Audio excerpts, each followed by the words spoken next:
former Vice President of India, to please share a few words.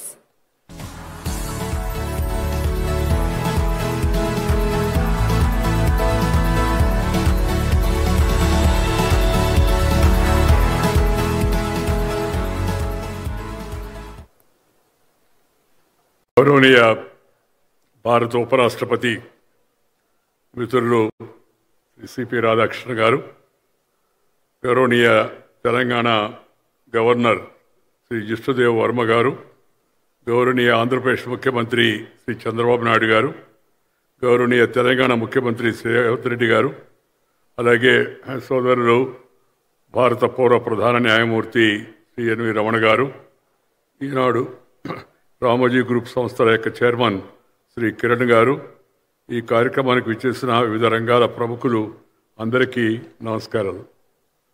ఈ రమణ గారు చాలా అర్థవంతమైన ప్రసంగం చేశాడు. ఆలోచించదగింది కూడా. ముందున్న వాళ్ళు, వేదిక మీద ఉన్న వాళ్ళు కూడా మాతృభాషను కాపాడుకోవాలి, దాన్ని బాగా ముందుకు తీసుకెళ్ళాలి.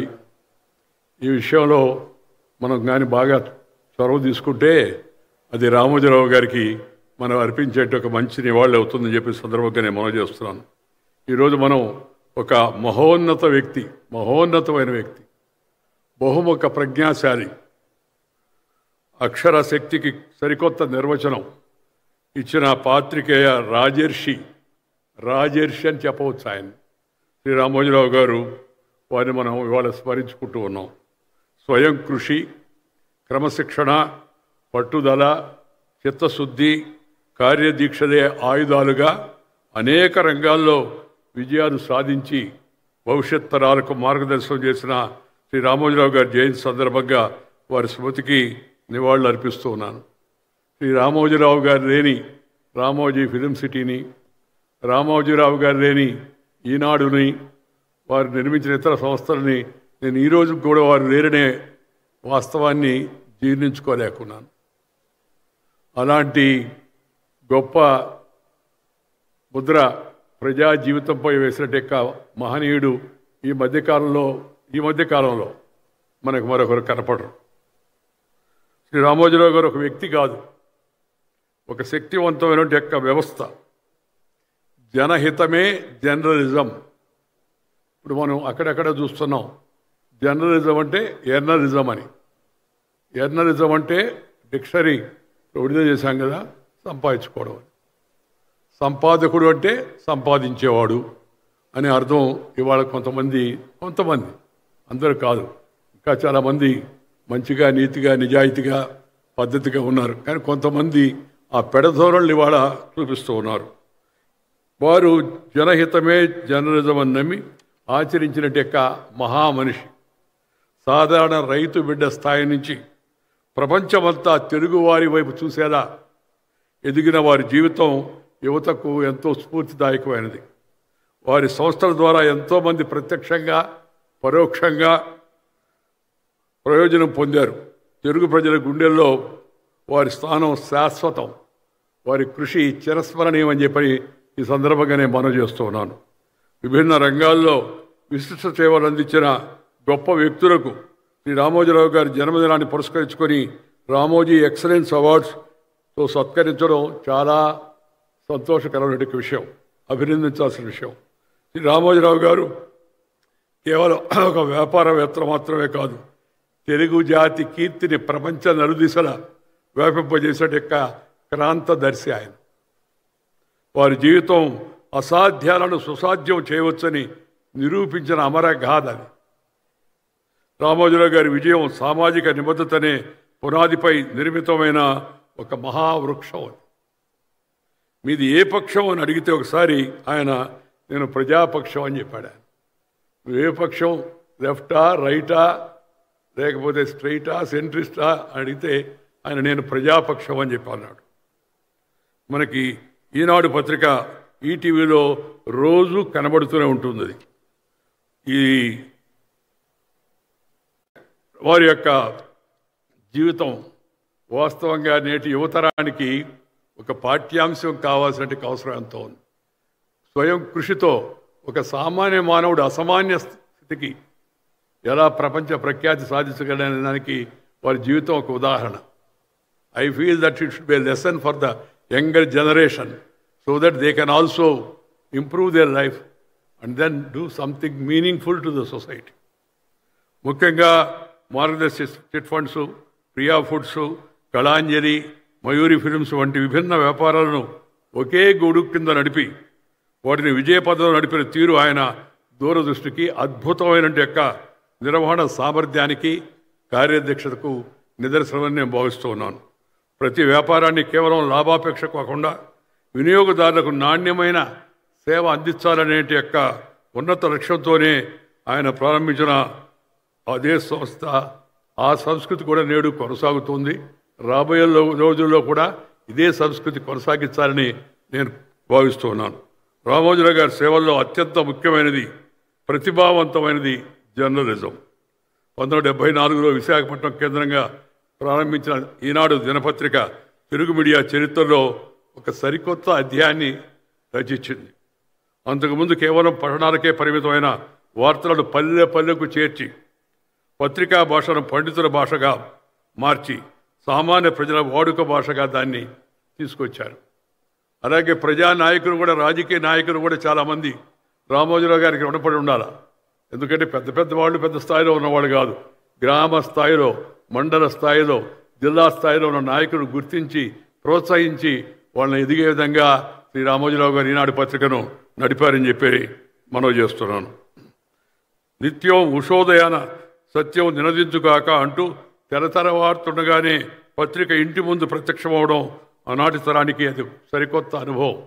వారు ఈనాడు పెట్టినప్పుడు రామోజీరావు గారు జర్నలిజాన్ని కేవలం వార్తలు చెప్పే సాధనంగా చూడలేదు, దాన్ని ప్రజా సమస్యలను వెలుగులోకి తెచ్చి అన్యాయాలను ఎదురిచ్చే, సమాజ హితం కోరే ధర్మ యుద్ధానికి ఆయన పత్రికను ఉపయోగించారు. ఎన్నో సవాళ్లు, అడ్డంకులు ఎదురైనా పత్రిక ఎప్పుడు నిజాయితీ, నిష్పాక్షత విలువలకు కట్టుబడి ఉండేలా చూసుకున్నారు. ఆయనకు ఎదురైన ఆటుపోట్లు సందర్భం కాదు, అవి సామాన్యమైనవి కాదు. అలాంటి వాటన్నింటినీ ధైర్యంగా ఆయన ధీరోదాత్తంగా ఎదుర్కొని గట్టిగా నిలబడి తను చెప్పదలుచుకున్నాను చెప్తూ ఆ విధంగా పత్రికా రంగంలో మనకి ఆనాడు ఒక డయాన్ ఆఫ్ ఇండియన్ జర్నలిజం అని చెప్పిన పేరుగాంచినట్టు యొక్క శ్రీ రామ్నాథ్ గోయంకా గారు ఒక నాయకుడైతే, అదే స్థాయిలో తెలుగు వారిలో నుంచి ఎదిగి దేశవ్యాప్తంగా గుర్తింపు చెంది ఎడిటర్స్ గిల్డ్ ఆఫ్ ఇండియా చైర్మన్గా ఉంటూ దేశంలో ఉండే పత్రికలకు ఒక మంచి మార్గదర్శనం చేసే మహా వ్యక్తి శ్రీ రామోజీరావు గారిని చెప్పి సందర్భంగా నేను మనవి చేస్తున్నాను. ఈనాడు కేవలం దినపత్రిక కాదు, అది తెలుగు ప్రజల గొంతుగా, వారి నమ్మకానికి చిహ్నంగా నిలిచింది. పత్రిక నిర్వహణలో ఆయన అనుసరించిన నిజాయితీ, నిష్పాక్షికత, నిబద్ధత తెలుగు జర్నలిజానికి ఉన్నత ప్రమాణాలను నెలకొల్పాయి. ఈ కారణంగానే ఆయన పద్మ విభూషణ్ వంటి దేశ అత్యున్నత పురస్కారానికి వారు అర్హులయ్యారు. ఆయన స్థాపించిన ఈటీవీ నెట్వర్క్ సైతం ప్రాంతీయ భాషా ప్రసారాల్లో ఒక విప్లవాన్ని తీసుకొచ్చింది. ఆ తెలుగు వార్తల్లో తెలుగు భాషపై రామోజీరావు గారికి ఉన్న మమకారం అనంతం. అందుకే ఆయన పత్రికా భాషను ప్రజల హృదయాలకు చేరువయ్యేలా సరళతరం చేశారు. తెలుగు భాష వైభవాన్ని పెంచే లక్ష్యంతో రామోజీ ఫౌండేషన్ ద్వారా ఉత్తమ ప్రమాణాలు కలిగిన నిఘంటువులను రూపొందించి భావితరాలకు గొప్ప వారసత్వాన్ని వారు అందించారని చెప్పి నేను మనవి చేస్తున్నాను. తెలుగు నుంచి తెలుగుకి వాడుకలో మంచి పదాలను మనకి అందజేసి, ఇంగ్లీష్ నుంచి తెలుగుకి ఈ నిఘంటువులు రెండింటినీ రూపొందించడం అవుతుందో ఇది దేశం యొక్క భాషా చరిత్రలో నిలబడే గొప్ప అధ్యాయం అని చెప్పని మీ అందరికి కూడా మనం చేస్తున్నాను. దానికి ఎంత గుండె ధైర్యం, ఎంత నిబద్ధత ఉంటే కానీ అది సాధ్యమయ్యే విషయం కాదు. నిఘంటువును రూపొందించడం అంటే ఈ రామోజీ ఫిల్మ్ సిటీ కూడా ప్రపంచంలో అతిపెద్ద సినిమా స్టూడియోగా గిన్నిస్ రికార్డు సాధించి తెలుగు నేర సృజనాత్మకతను అంతర్జాతీయ గుర్తింపు తెచ్చిపెట్టింది. ఆయన విజయ ప్రస్థానానికి అడ్డుకట్ట వేయడానికి కొంతమంది నేను ఇందాక చెప్పినట్టుగా అరాచకంగా వ్యవహరించిన, ధైర్యంగా ఎదురుడ్డి నిలిచిన సాహసికుడు శ్రీ రామోజీరావు గారు. Share and care is the core of Indian philosophy నేను ఎప్పుడు చెప్తుంటాను. ఆ ఫిలాసఫీ మీద ఆయన నమ్మకం కలిగిన వాడు. మనకున్న దానిలో కొంత ఇతరులతో కూడా పంచుకుందాం, సర్వే జన సుఖినో భవంతు అని చెప్పినట్టు భావాన్ని కలిగి ఆయన ప్రకృతి వైపరీత్యాల్లో నిలువనేడు కోల్పోయినట్టు వారికి, ఎందరో నిరుపేదలకు ఈనాడు సహాయనిధి పేరుతో వారు ఇళ్లు కట్టించారు. జలయజ్ఞం, వనయజ్ఞం పేరుతో ప్రజలలో చైతన్యం తీసుకొచ్చి చెరువుల్లో పూడికి తీత, చెట్ల పెంపకం వంటి సామాజిక కార్యక్రమాలకు నేతృత్వం వహించే విధంగా ఆయన పత్రిక నడిపారు. నాకు రామోజీరావు గారి మధ్య అనుబంధం ప్రత్యేకం. ఆయన తుది శ్వాస వరకు మా అనుబంధం కొనసాగేది. నేను శాసనసభ్యుడిగా ఉన్నప్పుడు ఆయన రోజు పక్కనే ఈనాడు పత్రిక ఆఫీసు ఉంటే అక్కడికి పిలిచేవారు. కలిసి భోంచేసేవాళ్ళం, అనేక విషయాలపై చర్చించేవాళ్ళం, తర్కించుకునేవాళ్ళం, అంగీకరించేవాళ్ళం, విభేదించేవాళ్ళం. విభేదించి కూడా వాదాలు ఫైనల్గా ఒక నిర్ణయానికి రాలేకపోతే అగ్రీ టు డిజగ్రీ అని చెప్పి అనుకునేవాళ్ళం గౌరవప్రదంగా. ఎందుకంటే ఆయన ఒక నిఘంటు, ఆయనే ఒక నిఘంటు. ఆయన జీవితం చూసి కానీ మనం తరచు చూస్తే మనకి ఆ నిఘంటు అనే పదాన్ని ఎందుకు వాడానో మీకు అర్థమవుతుంది. ముఖ్యంగా ప్రజా తీర్పుతో ఎన్నికైనటువంటి యొక్క ముఖ్యమంత్రిని ఆ రోజు అన్యాయంగా అక్రమంగా ఆయన గుండె జబ్బుతో అమెరికాకు పోయి ఆపరేషన్ చేసుకొస్తే అన్యాయంగా అక్రమంగా ఇక్కడ తొలగించేసిన ఘటన మనందరికీ తెలుసు. గవర్నరు నాటి ఆయన మిత్రుడిగా ఉన్నట్టు మరొక వ్యక్తి కలిసి చేసాడు నమ్మక ద్రోహం. ఆ ప్రజల్లో ఈ విషయాన్ని చైతన్యం తీసుకొచ్చే విధంగా అన్యాయాన్ని విస్తృతంగా చాటి చెప్పి న్యాయం జరగాల్సిన అవసరాన్ని నొక్కి చెప్పే విధంగా ఆ బాధ్యతను రామోజీరావు గారు తన భుజస్కంధాలపై వేసుకున్నారు. ఆనాటి ఉద్యమం తర్వాత మేము మరింత దగ్గరయ్యాం.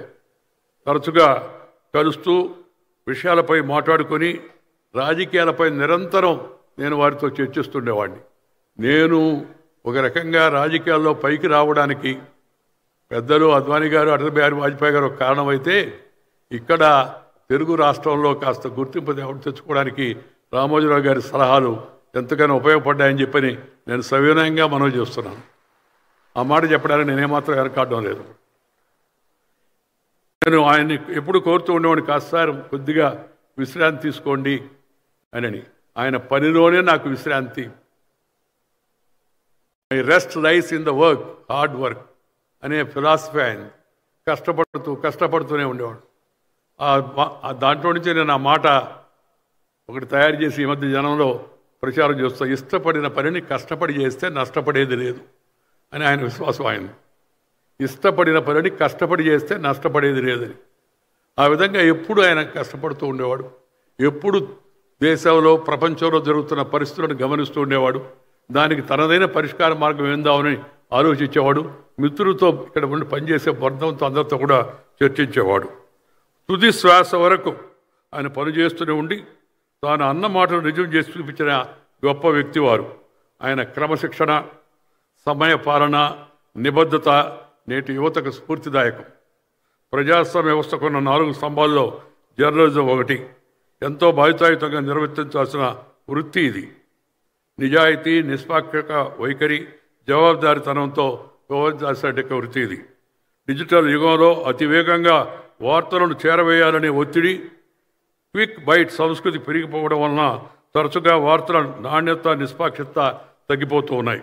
మరొక పక్క social media anti social media తయారైపోయి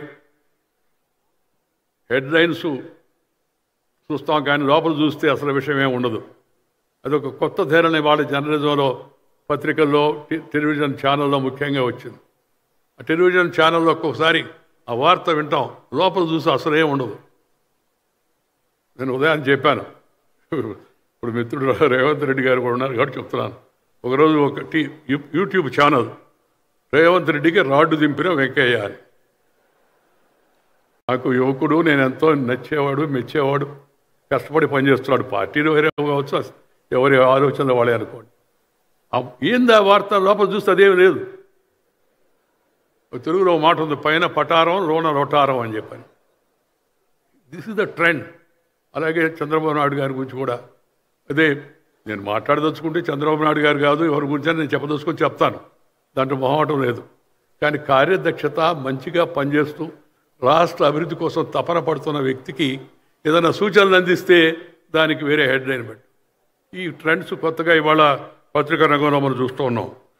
నేను కోరుకునేది ఏంటంటే వారి కుటుంబ సభ్యులు కిరణ్ కానీ లేకపోతే శైలజ కానీ విజయేశ్వరి కానీ మనవాళ్ళు కానీ మనవరాళ్ళు అందరూ కూడా ఆయన చూపించిన నిబద్ధత, కర్తవ్య దీక్ష, ఆ క్రమశిక్షణ, ఆ జనానికి జవాబుదారీతనం, దాన్ని అలాగే కొనసాగిస్తూ ముందుకు తీసుకెళ్లడమే ఆయనకు కుటుంబం అర్పించేటికి నివాళి. మనం కూడా ఆయన చూపిన మార్గంలో మనం కూడా ఎంతవరకు వీలైతే అంతవరకు నడవడానికి ప్రయత్నం చేస్తే అదే వారికి నిజమైన నివాళి అవుతుందని చెప్పిన సందర్భంగా మనం చేస్తున్నాను. నేను వారసత్వం జనరల్గా నేను మామూలుగా చెబుతూ ఉంటాను, dynasty is nasty but unfortunately tasty to some people in politics అని. అది రాజకీయం గురించి చెప్పిన మాట. కానీ మంచి పని చేసేదానికి వారసత్వం అడ్డు కాకూడదు. నిజమైన రామోజీరావు గారి వారసత్వాన్ని అనుసరించి వాళ్ళ కుటుంబ సభ్యులు మంచిగా ముందుకు వెళ్ళాలని, తద్వారా ఆయన పేరును అలాగే నిలబెడుతూ ముందుకు వెళ్ళాలని చెప్పని నేను కోరుకుంటున్నాను. ఈ మహానిఘంటు ఒక మాట చెప్పి ముగిస్తాను. రామోజీరావు గారి దశాబ్దాల కళ అది. ఎప్పుడు రాత్రి వచ్చిన ఆలోచన కాదు, ఏదో తాత్కాలికంగా అనుకున్నది కాదు. ఆ నిఘంటువుని ఈ భాషని, మన భాషను సుసంపన్నం చేసి సమాజ సంస్కృతిని పురోగతిని ఆ భాష సూచిస్తుంది. అలాంటి సమస్త రంగాల్లోనూ అమ్మ భాష వాడుకతో తెలుగు జాతి పరిపుష్టం కావాలని, అందుకు తెలుగు ఆధునిక విశ్వసనీయ నిఘంటువులను అందించాలని ఒక మహా నిఘంటువును నిర్మించి మన భాష యొక్క విశ్వరూపాన్ని చూపాలనేది ఆ రామోజీరావు గారి కళ. దశాబ్దాలుగా వారు దాని గురించి ఆలోచించారు. అది వాళ్ళు నెరవేరుతుంది. నేను ఎప్పుడు చెబుతూ ఉంటాను, ఆ మాట చెప్పి ముగిస్తాను. అమ్మను, అమ్మ భాషను, పుట్టిన ఊరును, కన్న తల్లిని, జన్మభూమిని, మాతృభాషను, పాఠం చెప్పిన గురువును, ప్రాణం ఇచ్చిన దేశాన్ని మర్చిపోయినవాడు మానవుడే కాదు అని చెప్పని. అమ్మ భాష కళ్ళద్దాలు లాంటిది కాదు. అమ్మ భాష కళ్ళ లాంటిది, కంటి చూపు లాంటిది. ఇంగ్లీషు కళ్ళద్దాలు లాంటిది. కంటి చూపు ఉంటే కళ్ళద్దాలు పనిచేస్తాయి. కంటి చూపే లేదనుకోండి, రెబాన్ గ్లాసు పెట్టుకున్నా జుబాన్ నుంచి ఏమి రాదు. అందుకని ఈ విషయాన్ని గుర్తించాలా. ఇద్దరు ముఖ్యమంత్రులు ఇక్కడ ఉన్నారు. నేను వారిని కోరేది ఏంటంటే, నేను రాజకీయమైన కోరికలు కోరను, ఎప్పుడు ఏ పని కూడా అడగను కూడా. మామూలు అయ్యా, పరిపాలనలో తెలుగు భాషకు మంచి ప్రోత్సాహాన్ని ఇవ్వండి. ప్రభుత్వ ఉత్తర్వులు తెలుగులోనే ఇవ్వండి. మరి వాళ్ళకి ఏమన్నా అర్థం కాని వాళ్ళు ఎవరు ఉంటే, ఇంగ్లీష్ వాళ్ళు ఉంటే ఒక కాపీ వాళ్ళకి వేయండి. మన ఒక ఆయన మహానుభావుడు చెప్పాడు, సార్ ఎందుకు అట్లా అంటున్నారు మీరు, ఒక కాపీ తెలుగులో వేస్తున్నారు కదా. భిక్ష అదేమన్నా. తెలుగుదేశం ఇది, తెలుగుదేశం పార్టీ కాదు, ప్రదేశం. తెలుగువారి మనం తెలుగులో సంప్రదించుకోవాలా, తెలుగులో పరిపాలించుకోవాలా, మాట్లాడుకోవాలా. అందుకని వారు ముఖ్యంగా ఇద్దరు చొరవ తీసుకుంటున్నారు ఇప్పుడు చాలా వరకు. ఇంకా తీసుకెళ్ళి తెలుగు భాషకు ప్రాముఖ్యతను బాగా పెంచే విధంగా కృషి చేయాలని చెప్పని నేను వారిని కోరుతున్నాను. వారిద్దరు కూడా రామోజీరావు గారి అభిమానులే. ఆ అభిమానాన్ని నిరూపించుకోవడానికి ఈ తెలుగు భాష ఒక మంచి పరికరం అని చెప్పని నేను కోరుతూ, తెలుగు భాషకు వారు మంచిగా ప్రోత్సాహాన్ని ఇస్తారని చెప్పని ఈ సందర్భంగా నేను కోరుకుంటున్నాను. భాష పోతే మన శ్వాస పోయినట్టే. తెలుగు పోతే మన వెలుగు కనపడదు బయట. అందుకని దయచేసి తెలుగును అందరూ ఇంటిలో, వీధిలో, గుడిలో, బడిలో, అమ్మ ఒడిలో నుంచి వచ్చిన భాష అవుతుందో అమ్మ భాషలోనే మాట్లాడండి. ఈ మమ్మీ డాడీ, ఈ బీడీ జాడీ కేడీ ఇది వదిలేయండి. వదిలేసి అమ్మా అంటే ఎంత ప్రేమ చెప్పండి. మమ్మీ అంటే బూతిలో నుంచి వస్తుంది, అమ్మ అంటే హృదయంలో నుంచి వస్తుంది. నేను అమ్మను కోల్పోయిన దురదృష్టవంతుడి చిన్నప్పుడే, 13 నెలలకే. అమ్మ అంటే నాకు ఎంతో హృదయ ఆవేదన కలుగుతుందో నేను చెప్పలేను. అలాంటి అమ్మ తర్వాత మనం ప్రేమించాల్సింది అమ్మ భాషను. ఈ భాషను మనం అందరం కలిసి ఇంటిలో, వీధిలో, గుడిలో, బడిలో, ఒడిలో, అమ్మ ఒడిలో నుంచి వచ్చిన భాష అవుతుందో దాన్ని ప్రోత్సహిస్తే అది కూడా ఒక మంచి నివాళి అవుతుంది రామోజీరావు గారికి అని చెప్పని ఈ సందర్భంగా మనం చేస్తున్నాను. ఇతర భాషలు నేర్చుకోవద్దని నేను చెప్పను. First mother tongue, then brother tongue, later any other tongue.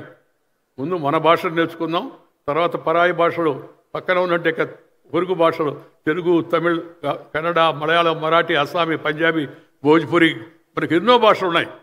ఆ భాషలన్నీ వాటి రెండు గౌరవిద్దాం, నేర్చుకుందాం. తర్వాత అవసరం కూడా ఉంటుంది. ఇంగ్లీష్ కూడా నేర్చుకుందాం తప్పనిసరిగా. ఇంగ్లీష్ని వ్యతిరేకించాల్సిన అవసరం లేదు. ఇంగ్లీష్ వాడు కావద్దు, ఇంగ్లీష్ నేర్చుకోండి. అదే నేను చెప్పేది సలహా. దాంతోపాటు మనం హిందీని కూడా నేర్చుకోవాలా. హిందీని వ్యతిరేకిస్తే అర్థం లేదు.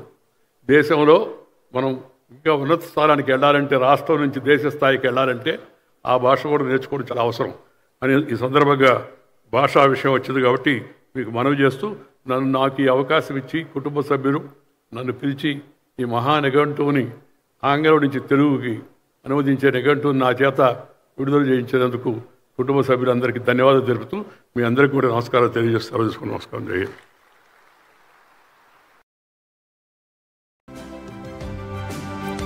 తెలుగు భాషకే ముచ్చటేసేటంత అద్భుతమైనటువంటి చమక్కులతో మాట్లాడిన మా వెంకయ్య నాయుడు గారికి కృతజ్ఞతలు తెలియజేసుకుంటూ ఉన్నాము.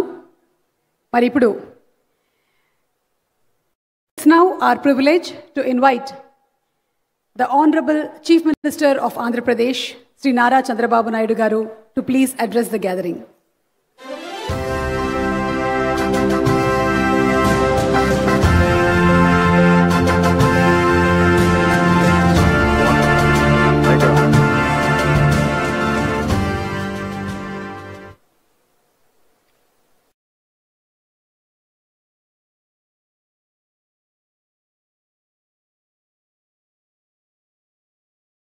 గౌరవ భారత ఉపరాష్ట్రపతి పెద్దలు శ్రీ రాధాకృష్ణ గారు,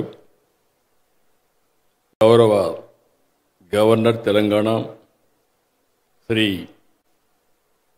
విష్ణుదేవ్ వర్మ గారు, గౌరవ ముఖ్యమంత్రి తెలంగాణ శ్రీ రేవంత్ రెడ్డి గారు, గౌరవ పూర్వ ఉపరాష్ట్ర ముఖ్యమంత్రి వెంకయ్య నాయుడు గారు, మాజీ ప్రధాన న్యాయమూర్తి గౌరవనీయులు శ్రీ రమణ గారు, కేంద్ర